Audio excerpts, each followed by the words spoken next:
Hi, good morning and welcome back to Lindertis. We're here to discuss how scanning went earlier on and how we're going to manage these heifers coming into the winter months. These girls had the bull running with them for 9 weeks. The bull came out on the 29th of July. We scanned them 5 weeks later in the first week in September. We scanned 41 heifers, 3 were empty, which gave us a conception rate of about 93%, which we were a little bit disappointed with. We're really hoping to be 95 or above, but when you're scanning small numbers like that, just one more beast will put you below that 95%, but still that's where we are. The 3 heifers that were empty, 2 were the youngest in the group. Perhaps this had a bearing on them being empty. Other than that, there was nothing untowards with them. There's no reason why they shouldn't have been. Along with the 3rd beast, she was one of the older ones, and again, nothing obvious with her. All 3 of them ran with 2 separate bulls and both bulls missed them. So they had been removed at the time of scanning and they were put into the fattening pen with the rest, and they're off farm already as finished beasts.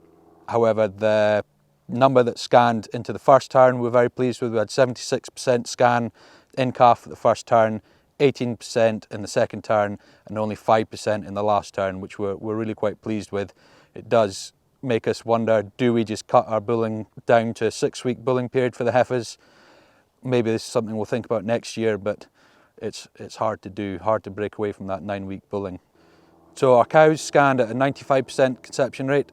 We're pleased with that. That was our target. It is a little bit behind where we were the last 2 years. The last 2 years we were at 96 and 97%, but again, we're scanning slightly larger numbers.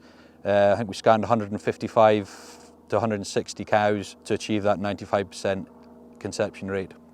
So they're not far off, but we would like to see that improve a wee bit. The heifers, they had a lot of grass in front of them early on in the summer months, and because of that, they're still outside now in the first week of November. We're quite pleased with the condition on them. They're carrying a lot of condition.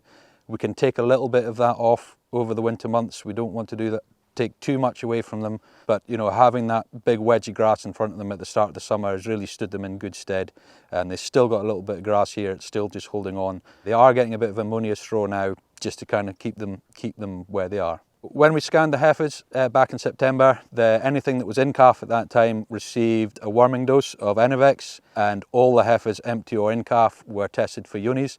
This is not required by our health scheme, but we think it's a good idea to try and pick up any problems early on.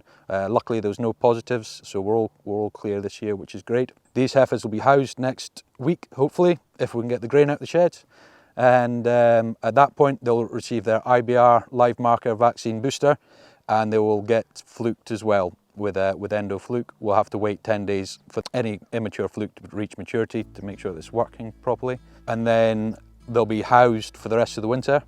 And then pre-calving, they will receive their BVD and their Spirovac boosters, and then they will be vaccinated with Rotavet Corona. They'll also receive a mycoplasma vaccination as well, just pre-calving.